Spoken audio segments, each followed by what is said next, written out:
You saw what is the number one right now? It's an escalating dispute. Fight over a parking space, fight over an unpaid bill, infidelity or alleged infidelity in a relationship. That is causing individuals to fight, and close by is a handgun or close by is a knife, and then a life is taken. And so for us as a city to continue to be about the mayor's group project of reducing violence, we do need everyone's help. And for you all being here today to take that message out, if you're a faith organization, if you're a civic group, have a youth program. If you're helping one young man, young woman in our city, you're helping reduce crime in the city. We want to thank everyone for their efforts in reducing crime, and we're going to talk about our car break-ins here in a shortly, which you all have been instrumental in that, in our car thefts. Q&A for this portion. Okay, go ahead. Judge Spike says we're going to have a Q&A right here about homicides and our community crime reduction efforts. Any questions? Yes, Michael. So I would just say, obviously the numbers speak for themselves. What would be your message to families out there? I know your detectives, your officers are out there working hard every day. However, you're not going to solve every crime overnight. Families out there who are still waiting for justice, who want to see an arrest in their loved one's murder, what would be your message to them, especially those who may say, oh, well, police don't care. We're not the top priority. What would be your message? You know, I see the compassion and the hard work of the men and women at this table every day. Michael, we do care. And the same dedication that brought a homicide to be solved in one instance is the exact same level of dedication that is applied to every other homicide. Sometimes we have homicides where the community is quick to provide information. The community is a key portion of that, talking to our investigators, calling Crime Stoppers, giving information. In other areas, we don't see that information readily available to us. And so we do encourage everyone, if you're sitting there right now and you know information about a homicide, there is a family you can help and bring closure to. But the homicide being unsolved is not because of a lack of commitment, a dedication, or resources. Those are applied to every single homicide the same. Many times it's an individual in the community having a piece of information, and we would ask them to come forward. Another point to add to that is you probably just saw just last week we did a Crime Stoppers of Bolo, essentially, for a crime that took place in 2021 on December 18th that involved the murder of 2 people, and a child was on the sofa when the perpetrator entered the apartment. So you will see more of those happening with cold cases and cases where we don't have information, where we need help from the public. You will see more press releases and more press events like that where Lieutenant Smith and members of the homicide unit come out and we have a press event to make sure we get the message out, because we don't want families to think that. We're actually in the process of working on a case that I know is well over 10 years old that we want to present to the media. So get ready for those. Sorry, one quick follow-up to that, and maybe because people watch TV shows and they think, oh, like all homicides on one case only. Are you able to touch on what the caseload looks like for homicide detectives? Like how many active cases detectives are working each detective? I don't know how you divide them up if it's groups or each. Yeah, don't have that in front of me right now, Michael. We can certainly get that for you. Lieutenant Smith is going to have some information to add to this call. We will always adjust resources as necessary. If we have to provide support on a particular case, Chief Spann works very closely to make sure that Lieutenant Smith, I believe you had some information you wanted to add to that question on the homicides. Correct. So just to point out some stats, last year, 10 of our homicides were unsheltered individuals. We solved 9 out of those 10. So those are the hardest type to solve. In addition, our clearance rate from last year was 83%. So if you plan to commit a homicide in Atlanta, you have a less than 20% chance of getting away. So we do work very hard. Our clearance rate is well above national average. So we have 15 homicide investigators as well as a cold case unit, and they do a rotational basis. Thank you, Next Elsie. question? This is for the chief or anyone else. Escalating disputes, it feels like, is there really a realistic chance of solving that or fixing that? Because that seems like adults, and you can't, try to predict how adults are going to react. So how do you even get around trying to lower that number? Yeah, because the answer to that is not a police answer, sir. So the answer to that is a community answer. So it's faith communities working to ensure that they are having a broad approach within their communities that they're in. It is the school system developing conflict resolution programming. It's using our app promise centers to be with conflict resolution. It's everyone doing their part to be a positive influence, to know there's a better way to solve a dispute. It's being a strong influence as a neighbor, as a family member, as a community leader. So you have the ability to model good conflict resolution. You have the ability to see those yellow flags, that we could have a red flag problem approaching around anger management or conflict resolution. So I don't expect anyone to step in the middle of a gunfight, but we all have what we can do to prevent that to ever reaching that level. And so it is a community answer. It's not a police answer because we don't have those abilities to be there all the time. We can't be everyone's father, mother, uncle, aunt, sister, neighbor, faith leader, member of the same bowling league, but every title I just mentioned there, they do have a role in keeping our city I'm safe. just gonna hope those numbers kind of solve themselves. Yeah, we've seen that. We've seen reductions in shootings over the last 3 years. We've seen reductions in homicides over the last 3 years. That has not been your police department alone. The incredible men and women of this organization and our law enforcement partners have had a role in that. But have we not have community members stepping up to our mayor's call of Atlanta being a group project, we would not see the reductions that we're seeing today. In You're terms welcome. of domestic, in terms of domestic violence, obviously homicides way down. Is that true for domestic violence incidences as well, like response calls? Are y'all noticing an overall drop in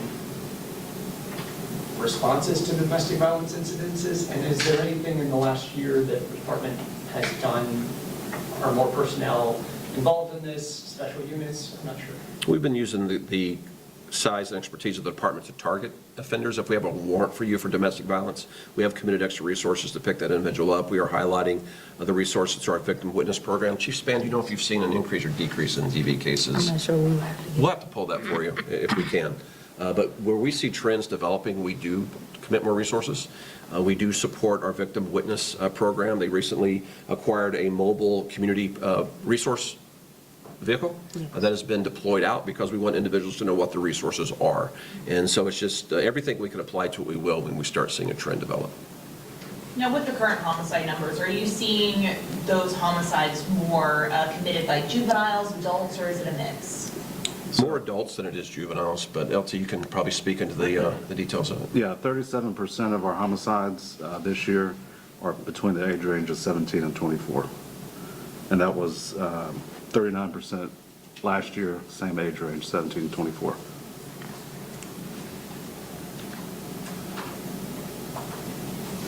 So we will slow walk, because we got 3 reporters who are running late, who are downstairs, but we will move to the next topic, which is robbery. I do want to talk about robberies. Even though you saw the motivation for robberies drop in our homicide numbers, and we've had a decrease since 2022 to 2024 by double digits, almost 30%. This year we are starting to see it eat back up, which concerns me as chief of police. And as we look for patterns, where do we deploy? There's a couple areas that we're seeing patterns in, and there's one area of concern that I want to highlight for your listeners and your viewers, as well as your readers. We are seeing targeting of our rideshare drivers, so Lyft and Uber. We're seeing a pattern there.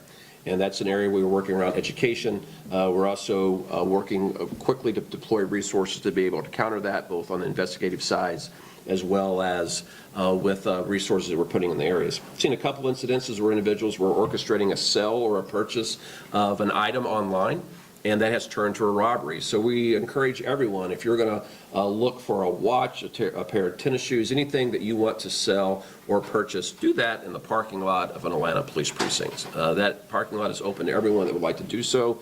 We do know individuals, if their intent is not to acquire or sell something of value, but their intent to rob, we have not seen anyone yet commit a robbery in a parking lot of our police precinct. We don't anticipate that we will. So it's a good way to determine, is the person that is trying to purchase or buy something from you, do they have any ill intent? They're not going to carry that out at a police precinct. And so we want to encourage everyone to do that. We want to return to that downward trend, and we're still down over, obviously, our 2023 and 2022 numbers. But here's something that I've noticed as my team identifies who has committed the robbery and we've secured an arrest warrant for them, or we've actually taken them into custody. Very concerned to see the high number of recidivists, repeat offenders that we're encountering in this space. And Shauna, let's go to the next slide if we can. These are 2 individuals that we've arrested for robberies that have been occurring, and I want you to note their criminal history. Mr. Blackwell at the time he was arrested for his most recent robbery in our city, had already been arrested 21 times by law enforcement.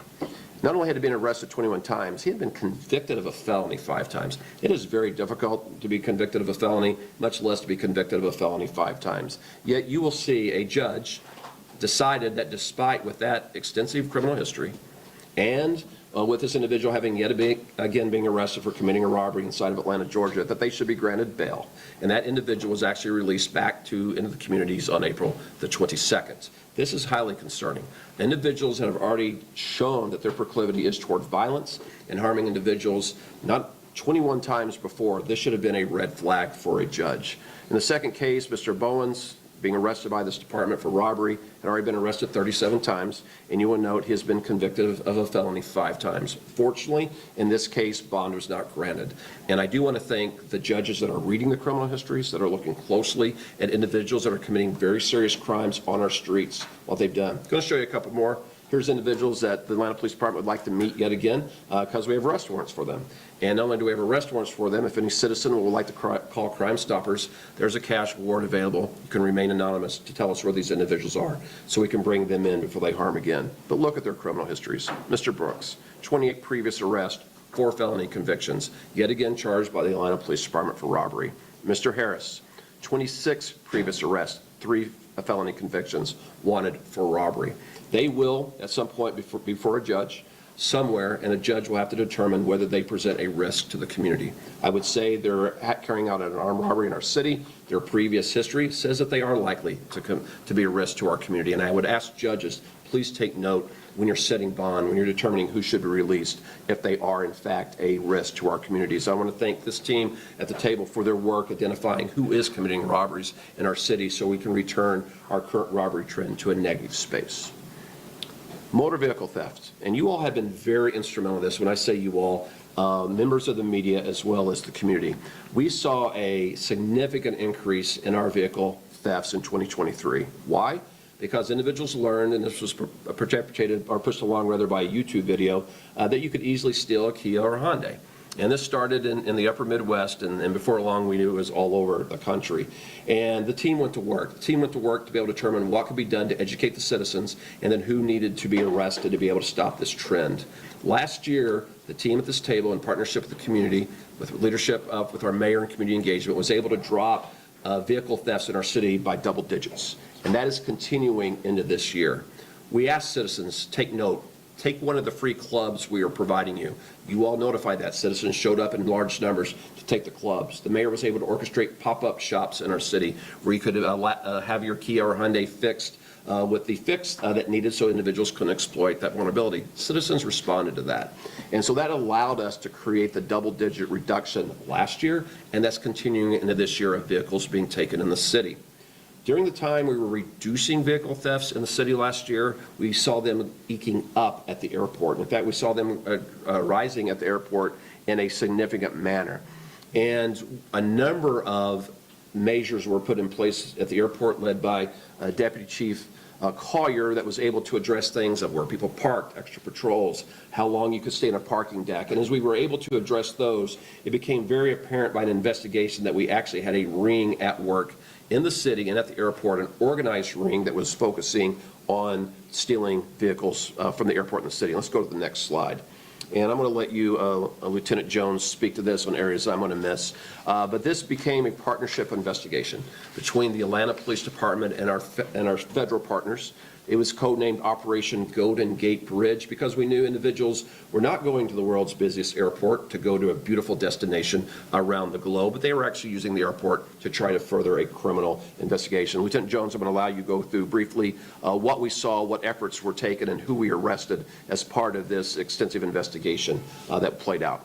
Okay, so like Chief stated, over the time frame of October 2023 to October 24, my team noticed over 200 vehicles that were stolen from not only the city of Atlanta, but also Hartsfield Airport. We definitely partner with, like you said, our federal partners. It was local and state. Again, this was a community effort. A lot of Crime Stopper tips that was sent to us as well. A lot of investigative hours. We were able to recover more than over $4 million in cash assets, as well as we've seen an $18 million value in stolen vehicles. As Chief stated, This was an organized ring. These guys were very sophisticated.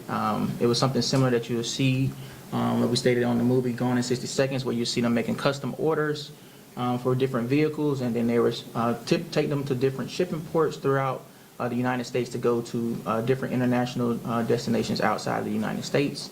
Due to the good work of our guys, as well as our federal and state partners, we were able to apprehend some key individuals that you see on the next slide. The male here, this is Antonio Gates that you see here, and then also that's not pictured is Mr. Sherman Terry, as well as Carlos Twine, and at the bottom you see Rontavious Anderson. These individuals, we were able to charge them with 116 thefts that were directly related to this individual group, but we know it was a lot more than that. This did not only impact the city of Atlanta, but this impacted multiple jurisdictions throughout the different counties in Metro Atlanta. So this is a joint effort from not only us, but a lot of partners, a lot of man hours that's put in place to actually bring these individuals to justice. You know, Chief, a very good overview. Just name some of the agencies that you work closely with that were helping us in this space. So in this particular space, we also use our federal partners, which was the FBI. We had HSI as well. It was Gwinnett County. We had Cobb County with us, DeKalb County, Coweta County, Brookhaven. It was a lot of different agencies, as well as Clayton County, that helped bring these people to justice. Very good work. This was a lot of work that went into deconstructing what was a very well-organized group that was targeting not only the city, the airport, but the region. I think we saw reductions in other areas too because of this arrest. Yes. And some of these vehicles were leaving the country and being moved overseas that we were able to determine. Now we'll have Q&A for this portion. Do you all know how many people took the help with the Kia, Hyundai fixes, et cetera? We can get that for you. We know you do have the pop-up numbers that came to the pop-up shop, so we can get that for you. We do know how many clubs we distributed, so we'll provide that. I got two questions. Chief, you've probably talked about this 100 times about the repeat offenders. I mean, you just like want to hit your head against the wall, like how many times, I don't understand because there's been this whole effort by, all the branches of the judicial systems, but it seems like some judges still aren't getting it. I mean, I don't know if you can elaborate on that. So the Repeat Offender Commission, which meets regularly, has tracked a reduction over the last 2 years in recidivist repeat offenders being released when they shouldn't be. So we know there is an improvement, but there's still too many. And we just gave an example right there of someone, I don't know if they were slipping through the cracks, I don't know where the disconnect is, but it is concerning that individuals that have a track record and extensive criminal history are being allowed to just return to offend again. And so it's very frustrating. Are we going to allow it to keep us from doing our job? No. We're going to continue to do what we have to do. But I do want everyone to take note that we pass a baton on to someone else. We are not the race in its entirety, and we need more baton passing and less boomerangs coming back to the police department for us to, again, try to remove someone from the street. The other one was about the car theft ring. How is it frustrating? I know you guys made some arrests and had seized a lot of the stolen cars, but my understanding in a lot of these cases, the ringleaders were getting juveniles to go out there and do it because of how the system's set up. They get released. How speak to that, how challenging that is, and kind of where you guys stand with all that? Like I say, Michael, maybe 77% of our cases are individuals from ranging ages 13 to 26. Now, what we did differently, because like you stated that they were using juveniles in the past, we had to use a tiered approach on this one. We had to use, like you stated, the education and then also the community partnership with impacting those juveniles. Like the chief stated, the different programs that the mayor put in place helps with that youth.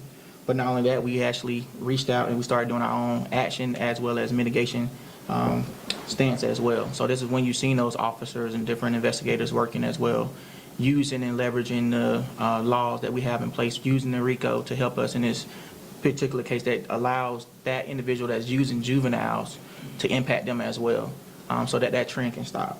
And then now we're in that maintenance and resiliency phase where we're trying to continue to educate the public, but we want to make sure that nothing gets back to this point where we're seeing those such high numbers in 2023.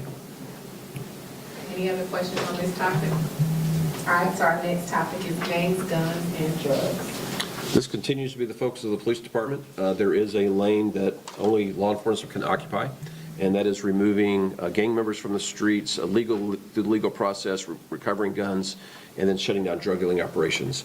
This partners with the broad community approach that is in place with the Promise Centers, with our POWER programming, all of the activations that the mayor has taken to bring everyone in. I want to touch on each of these. As we know, back in 2022, when you saw such a high homicide rate in the city, that was being driven by gang violence and a gang culture in the city of Atlanta. At that time, we orchestrated a number of initiatives within the Atlanta Police Department, including Heat Wave, which is our effort to focus on areas and persons of the city that are engaged in gang activity. We started seeing a reduction after that, and there was a lot of our partners joining us.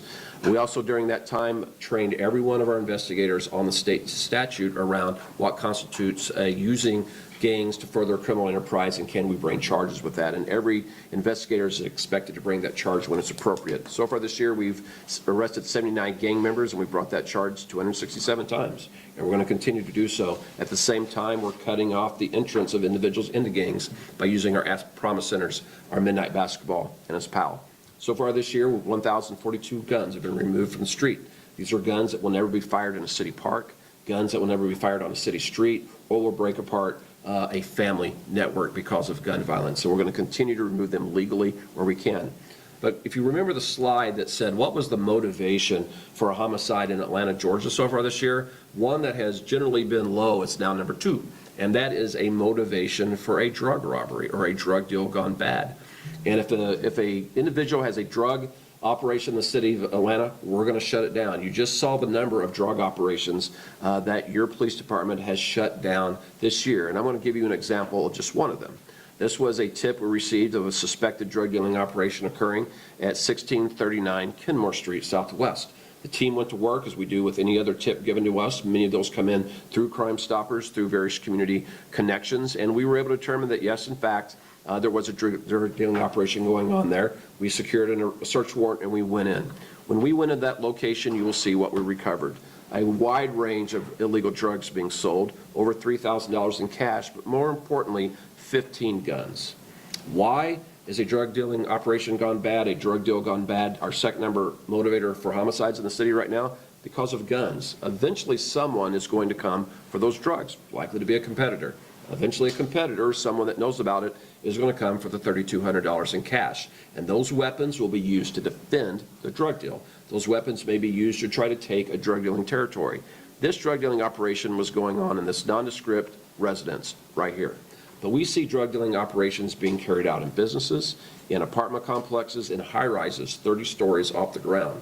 We're going to remove every one of them as we know about them, because they are in fact a ticking time bomb for violence in our city. And if we're going to continue to reduce shootings and continue to reduce homicides in Atlanta, Georgia, one of those avenues is going to be to continue to shut down drug dealing operations such as this. And every time we go through a door, on the other side of that door are individuals heavily armed, often carrying more firepower than the police department is going through the door. So I want to thank Chief Span's team for the work going on, identifying drug dealing operations, doing the dangerous work to shut it down, to remove those guns from circulation without a street, and deconstruct the number 2 motivator for a homicide in our city, despite us being at a 7-year low this morning, that we're going to continue to deconstruct that. And if you are a youth organization, or you are a faith-based organization, community organization, anything you do to educate around drug use and drug abuse, this helps reduce the homicide and shooting rate in our city.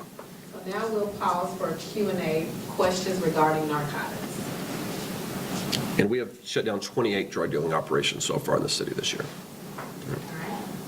So the next topic we're going to go to before we're almost at the end, we're going to talk about street racing, and then after that, we'll talk about 911. So we're going to go to our next slide from street racing. It's just going to be one slide on this, and this is coming from Lieutenant Jones. Lieutenant Jones again.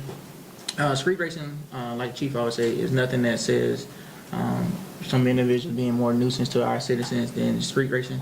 We're happy to say that we have had a 72% decrease in all street racing calls in 2025. One of the key arrests that we made was Mr. Christopher Fine. He was an individual that was over the Pink Flamingo crew. He was the person that was responsible for shutting down the connector at 75-85. Throughout our enforcement this year, you see that we have made 2 organizer arrests. 4 vehicles was impounded. We have recovered 4 firearms, as well as doing a lot of traffic stops, as well as traffic citations. Not only we're arresting, but we have partnered to ensure that up-and-coming organizers does not try to have any takeover events in our city. We're going to their homes. We're using, again, our partnerships with the Georgia State Patrol. We are meeting them at their homes to ensure that they do not come to the city of Atlanta or in this region to try to do any street racing. And we've been successful at it thus far. Yeah, very good. You want to speak on street racing, or can we move to 911? Any questions on street racing before we move to 911? Anyone can ask, Senator Jones probably. 72% decrease in street racing calls, so if folks don't call about it, then how do you guys probably find out about that?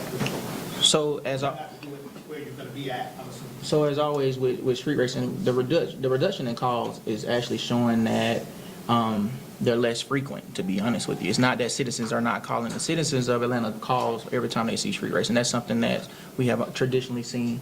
But our team is doing a lot of different investigative measures. Some things I can't disclose, but we are always prepared and we are monitoring these particular groups. We have a lot of technology that we leverage to ensure that if key individuals come into the city, we will know. And we're prepared for it, and we'll be able to respond. All right, any more questions on street racing? So now we're going to go to 911. Well, I definitely want to highlight the great works of the employees of the Atlanta 911 division, where we saw a reduction in answer times. We reduced our answer times by half. At the end of 2023, we're at 24.33 second average answer time.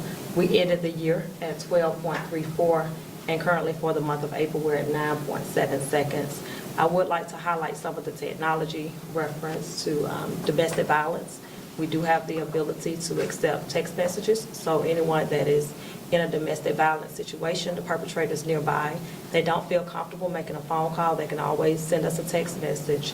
We also receive photos, we can also ingest video, so if there's any activity going on that you want us to be aware of and it's not safe to make a phone call, then you can feel comfortable sending that to us via text, photo, or video. Also, we'll highlight the web portal, which is also a method of communication where you do not have to make a 911 call. You literally can use your cell phone, you can use anything with an internet connection, and you can alert us of anything that's going on. That is one of the ways that we do receive information about street racers. Sometimes we receive it through the web portal.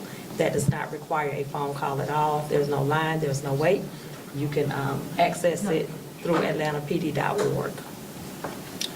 All right, and we're going to end with something that a lot of people, you have a question about 911? Yeah, two things. I saw 9.7 seconds, I think is the average. Yes, for the month of April. One is, what would you like that to be? And- 0. 0. It's easy. Two, you guys are moving to the Public Safety Training Center. How does that change those operations? That hasn't been determined yet. You know that we are looking for a new location, but it has not been Oh, okay. determined yet. So you're not going to be at the training center? We don't know. It's a possibility. We're going to pick the best location for the new E911 center. And so it's part of our investment into all of our facilities and structures. As you know, we're beginning to build a new Zone 4 precinct, rehabbing our Zone 1 precinct. Public Safety Training Center is a viable location for the E911 center, and it may be selected there, but we're still in the process of finalizing that. But anytime we advanced where we house our resources, be it technology-wise with incredible women and men that work there, it's always a plus, and we want to make sure we're always investing in facilities that can withstand winter events, natural disasters, things of that nature. And I would like to note, during January, we had not one but 2 weather events in the city. And as everyone is being asked to stay home, stay off the street, we have to do just the opposite. We have to come to work. In fact, we have to get everyone to work. And so when we saw those winter events approaching, we watched your weather broadcasts very closely to make wise staffing decisions. We actually brought our entire 911 team in, placed them in hotels next to the 911 center so they could be ready for those calls. And I think during that time, your average answer time was 1.9 second, right? Correct. Okay. And so we're always going to do what we're going to do to keep the 911 system viable. To drop from 24 seconds to 9.7 seconds is a credit to the leadership of Executive Director Arnold and her team. Growing the size of the 911 team, putting new technology in place, bringing along better processes. This is what people expect of public safety to do. And I do want to thank you, Director Arnold, for your leadership over there, getting our center. And we're still hiring, too, so if you have a cousin, friend, yourself want to leave journalism and join public safety, we're hiring both on the sworn side and our E911s on the side. So come join the other side of the news. Any other questions on 911? All right. This is our last and final slide. Chief, you want to speak to Connect Atlanta? No, I'd like to call Connect Atlanta the neighborhood watch of the 21st century. No longer do you have to be on the front porch calling it in or seeing it as you walk your dog, call it in. Still want you to do that. But if you register and integrate your cameras, you're truly investing those great technology pieces into the current public safety infrastructure. I want to give a distinction between the two. A registered camera is you let us know you have a Ring camera or other type of device on your home. And we can't watch it, can't monitor it, we know it's there. So we've had something happen in the neighborhood. Could be a lost child, package theft, could be an aggravated assault. We're going to send you an email. Say, hey, look at this time. See what you saw on the 3rd of May at 2 o'clock and report that back to us if it's of value. We might even tell you what we're looking for and see if you can locate it on your phone. So very, very helpful. And then a integrated camera that is generally from the business community. You do connect your cameras to our real-time crime center, our video integration center, and we're able to monitor those. Those are public-facing cameras on city streets owned by the private sector. They've been very key in the reductions that we've talked to you about today and the cases that we've solved. So if you want to continue to invest in the safety of the best city in the world, Atlanta, Georgia, do register or integrate your cameras as well. And Director Spikes, I think that's everything, so thank you. That concludes our portion of our presentation.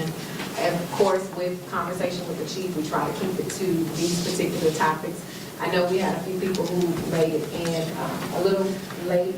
We'll go back to the first couple of slides just so you can take a look at them. Everyone should have, if you check your email, you should have received the slides, the slide presentation, as well as everyone's name and spelling. For some of you, it's if your assignment desk email is what was registered, that's where it was sent to. So just be mindful of that. And I know Alexis, WSB Radio, you all came in a little late. You all have a question that you missed regarding homicides. We still got a little time, so you can ask those questions. And did any of you have any questions? Alexis? I did have one question regarding homicides, and I apologize, Chief, if this was covered. I know typically this summer sometimes gets a little crazy in Atlanta, but we're on a downswing right now. How important will this summer plan, Operation Heat, be as opposed to recent summers, so that you all can continue to see the decline in those homicide numbers? It's going to be important. Be watching for an invite from Executive Director Spikes. We'll be having you back for our summer safety plan rollout. It's important because we do have those trends that occur generally in the summer. Now, we'll say this, and I hope I'm not jinxing ourselves, we didn't see it last year. So last year was one of the first years I can recall that our summer actually was down over the previous time last summer. So we didn't see a traditional uptick. And so we're going to continue to deploy resources in the areas that we traditionally see that summertime tick up. We're going to continue to invest in the youth initiatives to keep that in check.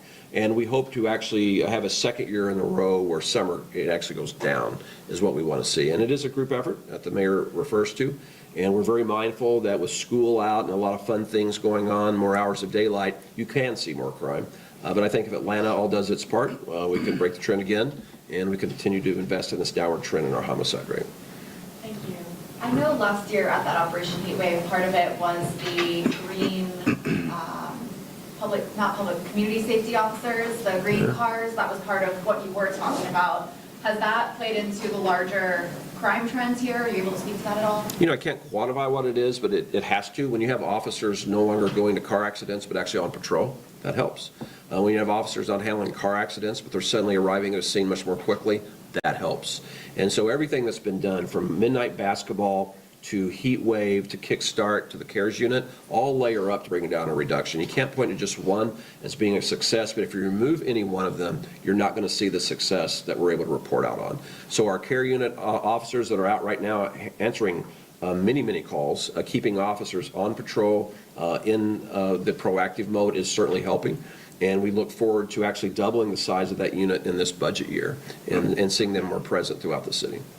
Chief, so homicides down 35%, robberies are up, car thefts are down. The mayor in his latest proposal is proposing a 19% increase in your budget for next year. Do you feel like that is sufficient, and why? It certainly is. You know, the mayor made public safety the cornerstone of his administration. When he came to office in 2022, we had our highest homicide rate, I believe, in 20-some years he was inheriting. And we were seeing an increase of violence all across the city. And he made investment in public safety as priority, not only in the police budget, but in youth budgets. 2 years in a row of the Year of the Youth, rolling out and expanding his summer youth employment program. But when the mayor looked at why individuals were leaving the Atlanta Police Department, there were some patterns that he could address. It was no take-home car program that was being offered by the majority of our competitors. He invested in that. It was the lack of a proper training facility, subpar training, that was causing individuals to go to jurisdictions that had invested in that.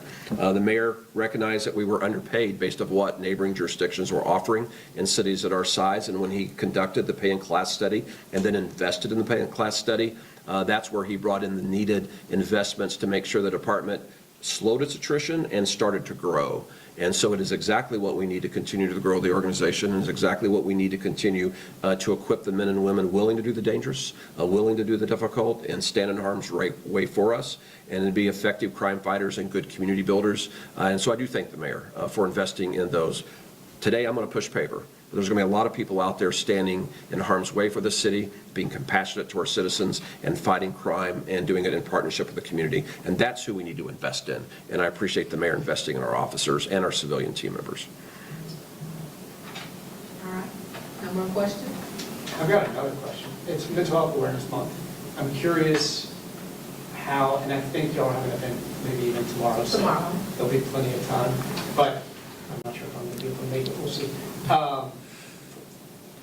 How do you address mental health calls? And I think we're all recognizing across the country just an emphasis on this. Have you had to also emphasize this with your units? And I know there's training that's involved. I know there's been talk about the potential of mental health co-responders being implemented into the force at some point. Can you give us a sense of where things stand right now, mental health wise? Yes, certainly. If you take all the mental health calls we get called to throughout a year and you divide them across the calendar, it averages out to 19 a day. Mental health calls that we respond to. Individuals off their medications, individuals acting in a manner that 911 was coded it as a mental health emergency, individuals threatening suicide, 19 a day spread across the year. So this was a challenge that American law enforcement has. And a number of years ago, we made sure that the training at our training center for responding to, recognizing, and navigating a mental health emergency was the same as discharging your firearm. And so our officers at the training academy go through as many hours learning how to recognize a mental health emergency, navigate a mental health emergency, and to resolve it without an arrest is our priority. That's crisis intervention team training. I'm wearing that pin right now. So our officers at the recruit level go through mental health training, making sure that we're able to determine what that is. Our biggest challenge is the fact that we don't have a lot of community resources to partner our officers to with their level of knowledge about what can be done besides an arrest and an incarceration. The phenomenal men and women at Grady Hospital is our primary partner around getting care to individuals that are in a mental health emergency, but we also do turn to families, faith-based communities to help us in that space. And so as American law enforcement always evolves to be its best in service of our community, mental health emergency shouldn't be the thing we're responding to, but we are. And we will, and we'll continue to train that way. And so we look forward to the day that mental health resources are readily available. So A, we're not going to them, and B, when we do go to them, we have resources beyond just basically one single point of community resource. Few others, but they're limited in their capacity.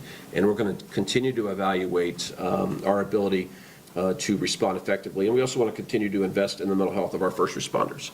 And it is Mental Health Month, and tomorrow we have a fair that's in place for these incredible men and women that every day go to critical situations. They see trauma that's playing out in homes where they hear it over the phone. And so tomorrow we're going to be investing in the mental health of our team members. We now have our second mental health resource center, our wellness center, that's come online for our firefighters and our police officers and our civilian team members. There's one here in Public Safety Headquarters, and last month we opened the second one at the Public Safety Training Center. And so we're going to continue to invest in the wellness of our team members as well in the month of May. If no other questions, that does it. A member of the Public Affairs Unit will escort you out. We'll escort you as groups. Until then, I'm gonna let you all go. Thank you, Director Sparks, appreciate you. If you all have additional questions, please send them to my office. Please use the slide that I sent to you. I saw one little oversight that I had to take out, nothing major, but use the slide I sent to you via email. All right, thank you, everyone, appreciate what you do. Sorry.